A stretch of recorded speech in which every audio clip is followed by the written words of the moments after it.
নমস্কার, দিগন্ত বার্তা ইউটিউব চ্যানেলে স্বাগত জানাই। শুরু করছি দিনের বাছাই করা সেরা খবরগুলি। শুরুতেই দেখে নেব আজকের হেডলাইন্স। আজ আলিপুরদুয়ার থেকে পশ্চিমবঙ্গের 5টি বড় সমস্যা তুলে ধরে মুখ খুললেন প্রধানমন্ত্রী নরেন্দ্র মোদী, আর সঙ্গেই পাল্টা দিল তৃণমূল কংগ্রেস। রাজ্য সরকারি কর্মীদের বকেয়া মহার্ঘ ভাতা অর্থাৎ ডিএ নিয়ে বড়সড় পদক্ষেপ নিল রাজ্য সরকার। বাংলার দিকে ধেয়ে আসছে প্রাকৃতিক দুর্যোগ, ভারী থেকে অতি ভারী বৃষ্টির সতর্ক জারি হয়েছে রাজ্যের একাধিক জেলায়।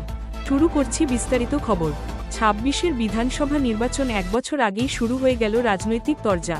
আজ আলিপুরদুয়ার থেকে পশ্চিমবঙ্গের 5টি বড় সমস্যা তুলে ধরে মুখ খুললেন প্রধানমন্ত্রী নরেন্দ্র মোদী, আর সঙ্গেই পাল্টা দিল তৃণমূল কংগ্রেস, তুলে ধরল দেশের 5টি জাতীয় সংকট। কে বলছে ঠিক, আসুন শুনে নিই বিস্তারিত। আলিপুরদুয়ারের সভা থেকে প্রধানমন্ত্রী নরেন্দ্র মোদী বলেন, বাংলার পরিস্থিতি ক্রমেই অবনতির দিকে। তিনি 5টি বড় সংকট তুলে ধরেন। 1. সমাজে হিংসা ও অরাজকতা। 2. নারী নিরাপত্তার অভাব। 3. বাড়তে থাকা বেকারত্ব। 4. প্রশাসনে দুর্নীতি ও মানুষের আস্থার অভাব। 5. গরিবের অধিকার কেড়ে নেওয়া স্বার্থান্বেষী রাজনীতি। মোদীর প্রশ্ন, এইভাবে সরকার চলবে? এবং এরপরই দেন নতুন স্লোগান, বাংলার মাটির চিৎকার, আর লাগবে না নির্মম সরকার। বিজেপির আক্রমণের পাল্টা দিতে এক্স হ্যান্ডেলে পোস্ট করে তৃণমূল কংগ্রেস।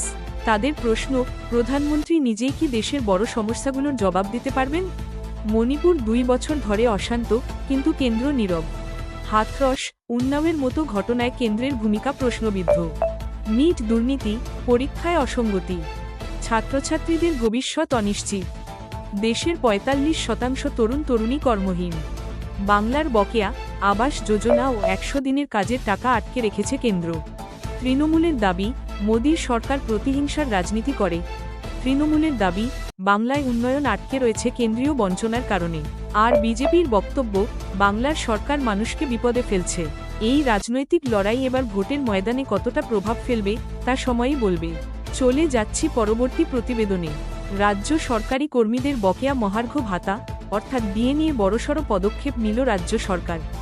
সুপ্রিম কোর্টের অন্তর্বর্তী নির্দেশ অনুযায়ী অন্তত 25% বকেয়া ডিএ মেটাতে হবে, আর সেই প্রস্তুতি শুরু হয়ে গেছে নবান্নে। চাকরিরত ও অবসরপ্রাপ্ত মিলিয়ে প্রায় 10 লক্ষ কর্মী ডিএ পাবেন। হিসাব অনুযায়ী 141 মাসের বকেয়া রয়েছে 2008 সালের নির্দিষ্ট সময় থেকে 2019 সালের শেষ পর্যন্ত। সম্পূর্ণ ডিএ মেটাতে লাগবে প্রায় 41,000 কোটি টাকা। এখন 25% দিতে গেলে খরচ প্রায় 10,000 কোটি টাকা। নবান্ন সূত্রে খবর, কে কত টাকা পাবেন সেই হিসাব এখন তৈরি হচ্ছে। প্রতিটি দপ্তর থেকে কর্মীদের তথ্য সংগ্রহ করা হচ্ছে।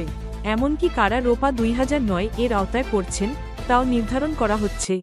2019 সালে স্টেট ট্রাইব্যুনাল জানিয়েছিল, রাজ্য চাইলে একজন নোডাল অফিসার নিয়োগ করে এই হিসাব নির্ধারণ করতে পারে। কারণ চাকরিরত এবং পেনশনভোগীদের তথ্য আলাদা উৎস থেকে আসে, একটি দপ্তর থেকে, অন্যটি ট্রেজারি বা ব্যাংক থেকে। 16 মে সুপ্রিম কোর্ট বলেছিল 4 সপ্তাহের মধ্যে বিজ্ঞপ্তি দিতে হবে এবং 6 সপ্তাহে টাকা মিটিয়ে দিতে হবে। সেক্ষেত্রে সরকারের হাতে এখন আর বেশি সময় নেই। এই ডিএ ইস্যু ঘিরে রাজ্য রাজনীতিও উত্তপ্ত। আমরা নজর রাখছি পরবর্তী পদক্ষেপে। চলে যাচ্ছি পরবর্তী প্রতিবেদনে। বাংলার দিকে ধেয়ে আসছে প্রাকৃতিক দুর্যোগ, ভারী থেকে অতি ভারী বৃষ্টির সতর্ক জারি হয়েছে রাজ্যের একাধিক জেলায়। আলিপুর আবহাওয়া দফতরের তথ্য অনুযায়ী শক্তি বাড়িয়ে গভীর নিম্নচাপ উপকূলে পৌঁছে গিয়েছে। এর প্রভাবে বৃহস্পতিবার ও শুক্রবার দক্ষিণবঙ্গে প্রবল বৃষ্টির সম্ভাবনা রয়েছে। কলকাতা, হাওড়া, হুগলি, 24 পরগনা, পূর্ব মেদিনীপুর, পূর্ব বর্ধমান, নদিয়া ও মুর্শিদাবাদ, এই 9টি জেলায় অতি ভারী বৃষ্টির সতর্ক জারি হয়েছে। সেই সঙ্গে ঘণ্টায় 60 কিলোমিটার গতিতে ঝোড়ো হাওয়ার সম্ভাবনাও রয়েছে। 30 মে শুক্রবার পর্যন্ত সমুদ্রে মাছ ধরতে যেতে নিষেধ করা হয়েছে মৎস্যজীবীদের। উত্তাল থাকবে সমুদ্র। উত্তরবঙ্গেও বিপদের আশঙ্কা।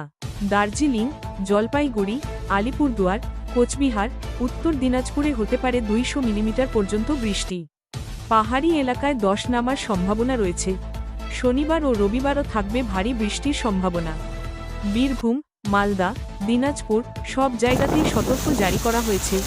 বর্ষা ঢুকছে উত্তরবঙ্গে। আগামী 24 থেকে 48 ঘন্টার মধ্যে আরও জোরালো হবে দক্ষিণ পশ্চিম মৌসুমি বায়ুর প্রভাব। সতর্ক মেনে চলুন। ঘর থেকে বেরোনো আগে আবহাওয়ার খবর দেখে নিন। নিচু এলাকায় জল জমে থাকতে পারে, তাই নিরাপদে থাকুন। আপাতত এখানেই শেষ করছি। আবারও ফিরছি বাছাই করা খবরের সম্ভার নিয়ে। সাবস্ক্রাইব করুন ও বেল আইকন প্রেস করতে ভুলবেন না।